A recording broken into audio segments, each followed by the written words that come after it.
Welcome to World Action and Reaction News. Please press subscribe button and press bell icon if you are new to the channel. Let's start news snapshot. Happy Independence Day to all my dear friends. Let's start today's video.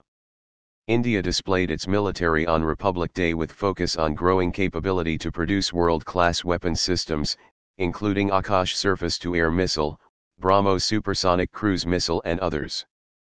BrahMos is the first successful joint venture between India and Russia to manufacture the world-class supersonic missile. It can hit a target at more than 290 km and is already inducted into the Army and Navy. The IAF some weeks back successfully carried out the aerial version of this missile, and it now is ready to be fitted on the front-line Su-30 fighter jets. With this, BrahMos has enabled the armed forces to enhance their capabilities for pinpoint strikes at enemy targets from land, sea, and air. Today India celebrated its 69th Republic Day in a grand way with Prime Minister Narendra Modi and all 10 ASEAN heads of state as chief guests.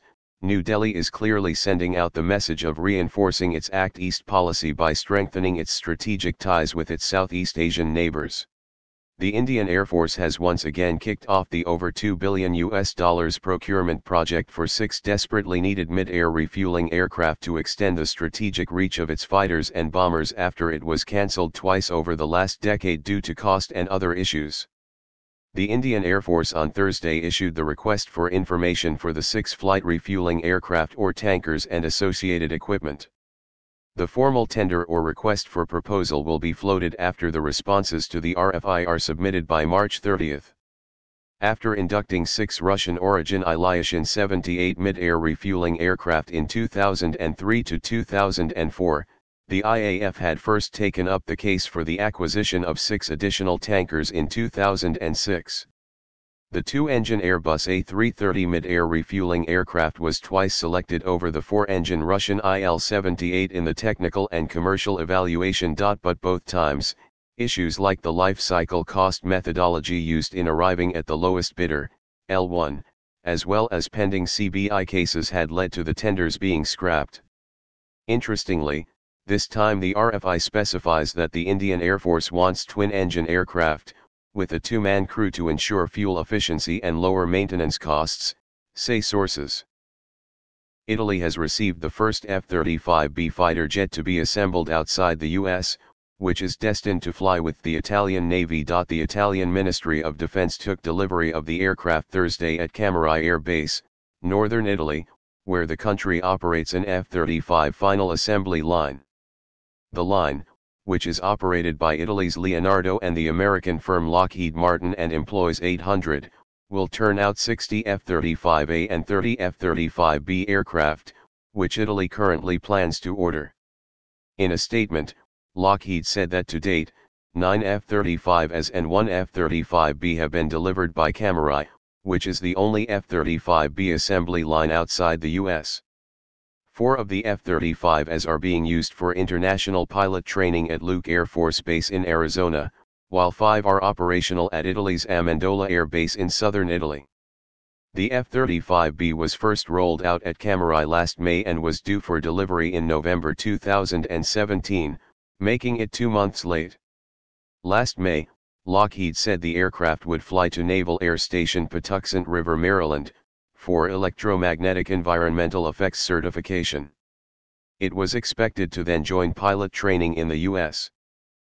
A day after it was announced that ISRO would not offer its launch services to carry a Bangalore-based private company's moon mission as had been planned, K. Sivan, the new chairman of India's space agency, said cancellation of one deal was no reflection of ISRO's willingness to partner with private sector in space exploration.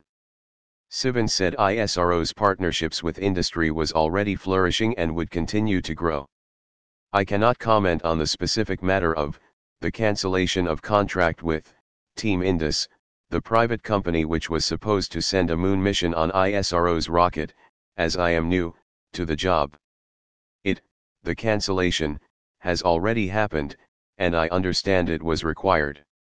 I do not think it will have any impact ISRO's ongoing or future missions or works, Sivan said in a telephonic interview with the Indian Express. Team Indus, a Bangalore startup, was one of the short-listed participants in the Google Lunar X Prize contest, as part of which it was supposed to send a spacecraft to the Moon. The launch was earlier planned for December 2017 to meet the end-of-the-year deadline. The deadline was later extended to March 31 this year.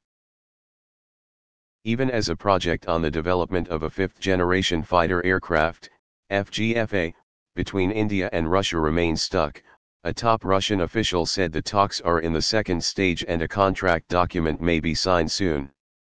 In an interview to IANS, Sergei Kemezov, CEO of Rostec Corporation, said that while Russia has traditionally not made single-engine fighter jets, it can join hands with India in making these jets, which India has announced under its new strategic partnership model, if it is invited.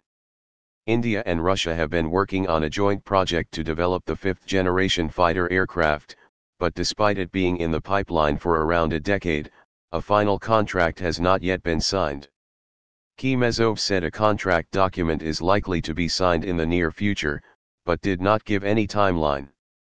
The first stage of the project is completed, now the second stage is under discussion. I think that the contract documents will be signed in the very near future, Kemezov told IANS. The project is very complex, but the work continues, although not so quickly, he said. India and Russia had inked an intergovernmental pact for the FGFA project in 2007. It was to be based on the Russian Sukhoi 57 or the Sukhoi Pakfa T-50 fighter jet. In December 2010, India had agreed to pay $295 million towards the preliminary design of the fighter, also referred to as Prospective Multi-Role Fighter. However, negotiations faced various hurdles in the subsequent years. Hope today's news is useful to enhance your awareness on world-moving trend. If yes, please press like button. Take care of yourself and your loved ones. Enjoy the day. Once again, happy Independence Day. Good night. Bye for today.